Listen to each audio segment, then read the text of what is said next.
Hello, everyone. It's your classmate, Cassandra, and today I'm covering identity and expression, specifically in regards to gender.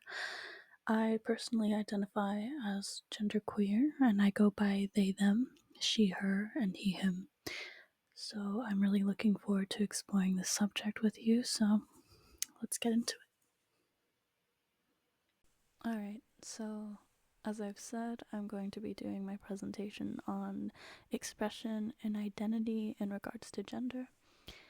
And if you look here, I have my layout for the video, types of topics I'll discuss.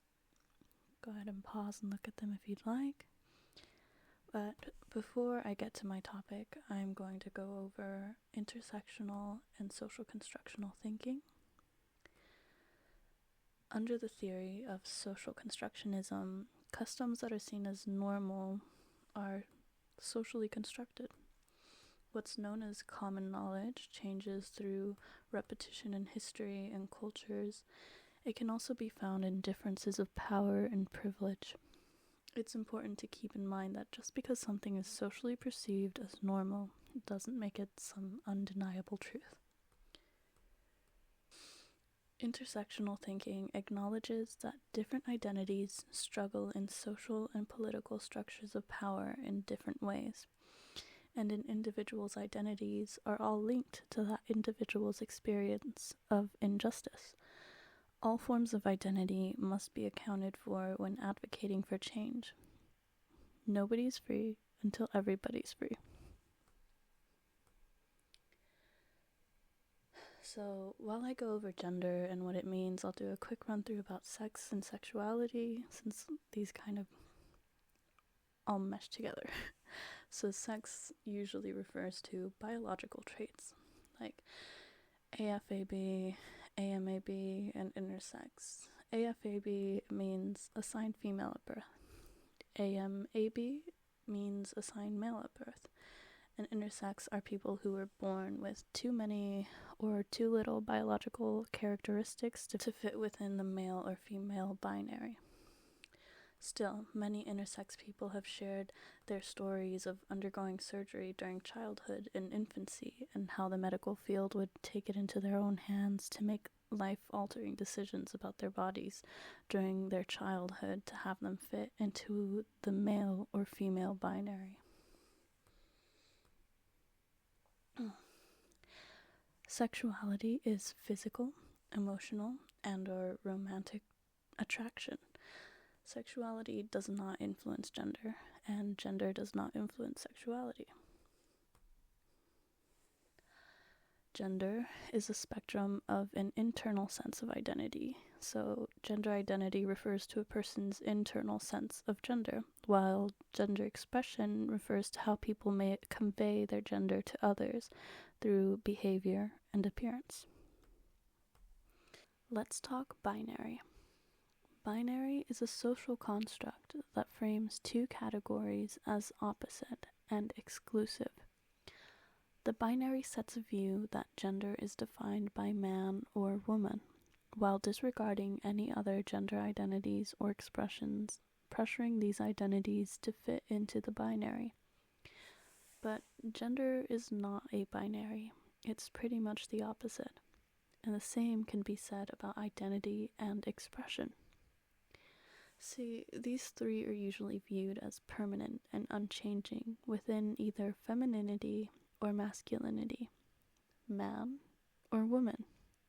In reality, gender, identity, and expression can all be fluid and can mesh with each other in countless ways. When someone's gender expression does not conform to the feminine or masculine binary, they will likely identify as gender nonconforming. Some examples of gender identities that do not fit the binary are non-binary, someone who doesn't experience their gender as exclusively male or female; agender, someone who doesn't experience gender; bigender, someone with two specific gender identities; demigender, someone with a partial identity tied to a certain gender; gender fluid, someone who moves between genders fluidly; genderqueer, someone with ambiguous gender identity or doesn't identify with the male or female gender identity. Genders outside of the binary are not new. You might have heard of Two-Spirit, Femineo, or Hijras. The Hijras refer to themselves as a third gender outside of male and female.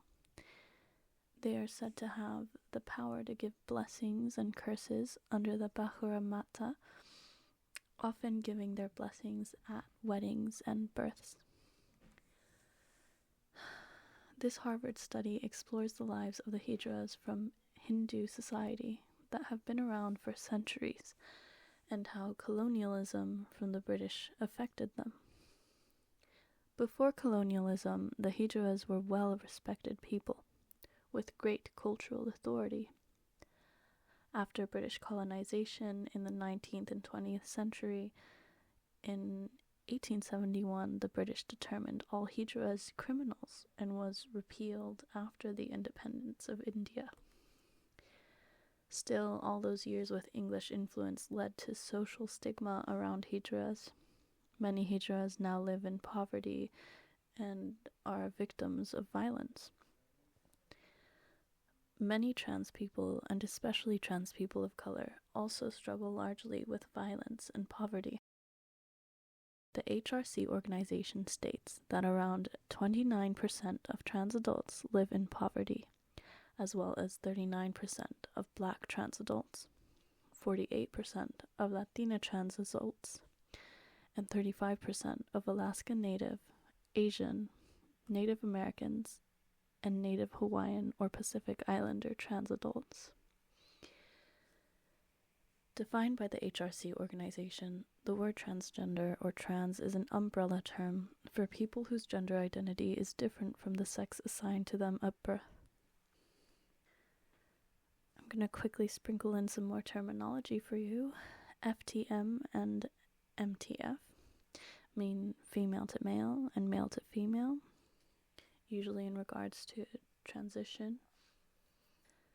And cisgender means that the individual's gender identity matches with the sex assigned to them at birth. Not all gender nonconforming and non-binary people are transgender, and it really just depends on the individual.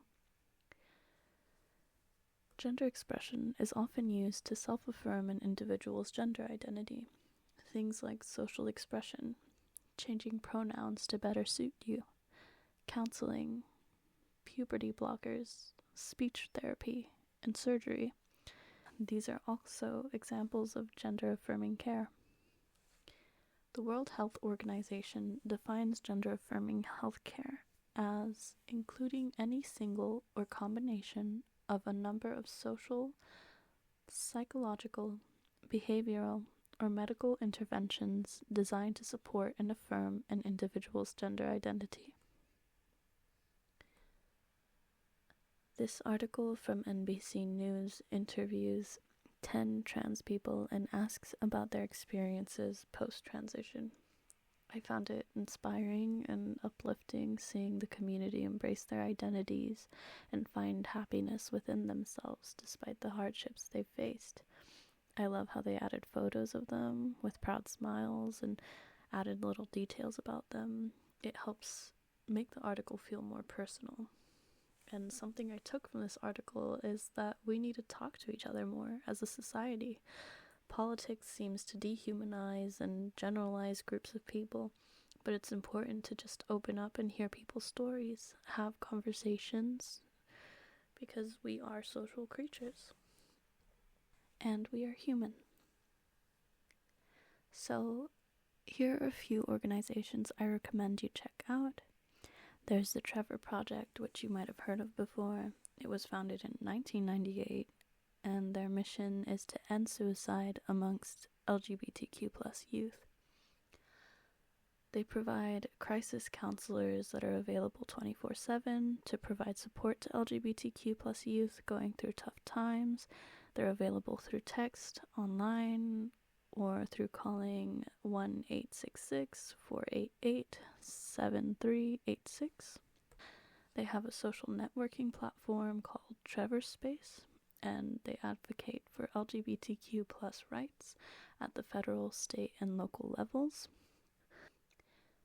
They produce research that shines a light on LGBTQ plus youth mental health and suicidology, and develop programs, trainings, and content promoting awareness around issues and policies that are relevant to queer youth and adults. The Trevor Project released a study showing that after anti-transgender laws were enacted, there were statistically significant increases in rates of past year suicide attempts amongst transgender and non-binary young people ages 13 to 17 in states that enacted anti-transgender laws relative to states that did not, and for all transgender non-binary young people beginning in the second year. Currently, half of U.S. states have bans against gender-affirming care for minors. James Black, CEO of the Trevor Project, says this: "It is without question that anti-transgender policies and the dangerous rhetoric surrounding them take a measurable toll on the health and safety of transgender and non-binary young people all across the country."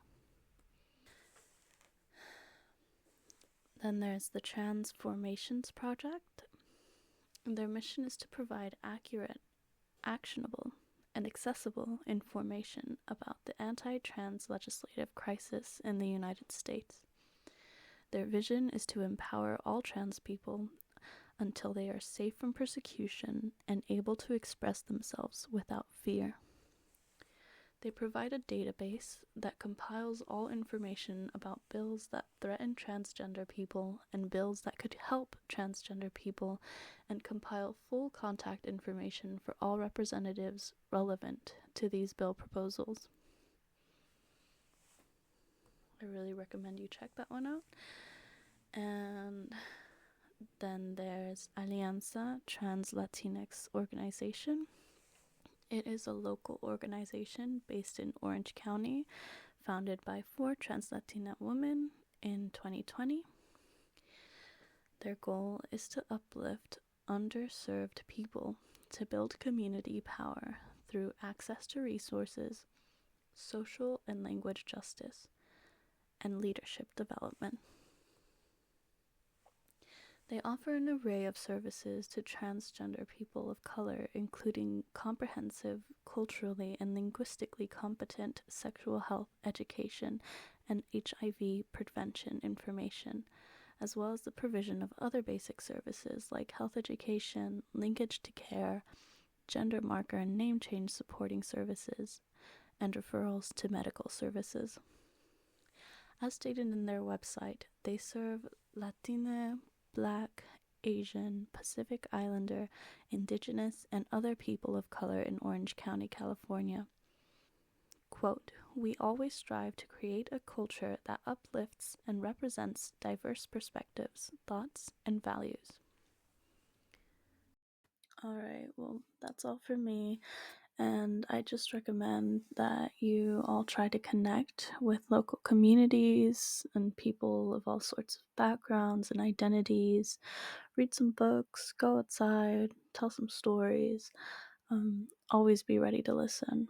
But most importantly, I just want you all to take care of yourselves and do what makes you happy. And since it's around that time, happy holidays. Bye-bye.